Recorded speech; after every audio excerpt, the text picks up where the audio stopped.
Okay, so here's my old E90 motor mount. Now, when I was trying to figure out for sure what was going on with these things, I couldn't find any videos showing how they fail. Now, some of the guys show you that it wobbles or whatever. Mine did something kind of weird.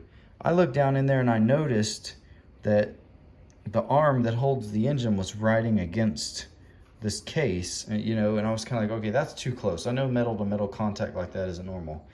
So even though mine seems really stiff still, if you look at it this way, I mean, usually the rubber is like protruding up out of here about a ½ inch or something. This one, it's like as if the whole thing pushed down and failed that way. So I don't really know what's going on. You know what really throws me about these is this goofy like plastic cap. Like, what is this? What is with all this plastic on these cars? I mean, geez, call me old school. I was working on like Chevy trucks and stuff growing up, but damn. I mean, what do we need this silly ass plastic cover? I mean, that's not holding up an engine.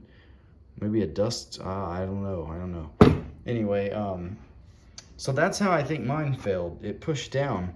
But there's also something else. Now, I noticed a few rattles, like driving my car ever since I got it about a year ago. I've noticed some weird, like, like kind of cluttering stuff, and I think this was probably one of them, was the vibration.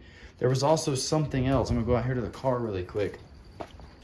So, I think what happened is the bracket that holds the exhaust from the transmission, it kind of like supports it. I'm gonna go up here under. I don't know if this just happens because this is too low in the first place or what, but one thing that's happening to mine is, okay, so we got transmission. I know it's kind of hard to tell from here. That's forward. So you got the transmission here, and then, you know, you can see like the little, whatever, the rubber drive shaft disc is like up in there, like Guibo thing or Guido, whatever the hell they call it. So this bracket that comes off the transmission and goes over here and supports the exhaust, right?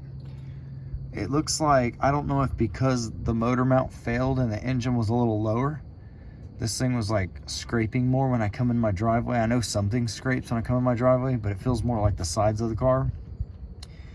But this bracket was bent back at an angle, and you can see where the screw heads were wearing into this transmission cross member a little bit. Now, I don't think that's causing me any real issues. I mean, if anything, I might take my my air die grinder with like a filing stone on it, or a round one. I might round these out a bit just to get out any like sharp spots. It could be like a potential crack, but there's so much support in the way that this thing is made. I mean, I don't think I'd have to worry about it cracking. Hopefully not. So to bend this back, I mean, it was all the way back where these bolts were here. All I did was took my angry wrench. It's this big, I don't even know what it is. It's like 24 inches long or something, the one you get at Harbor Freight. A crescent wrench is a great steel bending tool if you didn't realize it. You just adjust the jaws to fit on whatever it is. I mean, a friend of mine showed me this like 10 years ago, and even when I learned it then, I was like, wow, I'm behind. I've never done that before. But he put the big ass crescent wrench on the end of the frame, and he easily was able to bend like part of a frame rail. So I did the same thing here. I just put the jaws over this part, and I just kind of pushed down on it in a few places until I got this bracket away from that cross member. It's probably going to happen again. Hopefully not. Now that I've got the new motor mount in, I'm hoping. It feels like everything is a little higher up, so maybe it's going to make a little bit of a difference. I don't know if it's going to make enough. There is a part of my driveway that would really be beneficial to like jackhammer out and just fix it, but it's not so bad. I mean, the car doesn't always bump. It's just if I pull in it kind of the wrong way, it does it. So hopefully this gets rid of my rattling issue. And then the car was vibrating at like 75. And I don't know if you guys could send a comment if you know something different. What was happening was I was getting a shaking at like 75 on the freeway. And it was going with acceleration, so it was under load.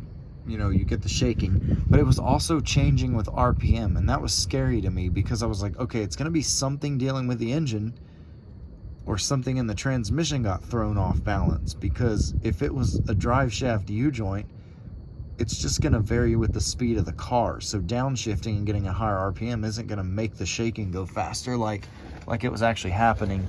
So that's one thing.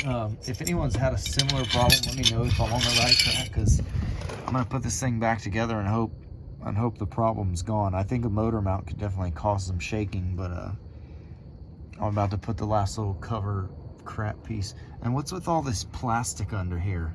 I'm sitting here like, this is a joke. Like, I love my BMWs, and I'm sure lots of other car makers do this, but why are we covering the bottom of the car with a big plastic crap apparatus now? This is like stupid. I mean, whatever happened to making the underneath of a vehicle where it could handle some dirt and water and grime? So, yeah, anyway, just a few things to point out. If you're getting like some clattering kind of sounds, it sounds like something bumping, check that cross member in the bracket that goes to the exhaust and then the motor mount. I'm pretty sure that thing was making some noise. So, all right, thank you guys. Mike with Late Night DIY. This one isn't going to be a full production video or anything. I'm just trying to fix my stupid motor mount and get my car back on the road. But stay tuned and subscribe for more of my full-on DIYs, like the, paint jobs and building my house and shit like that. It's all coming. Thanks.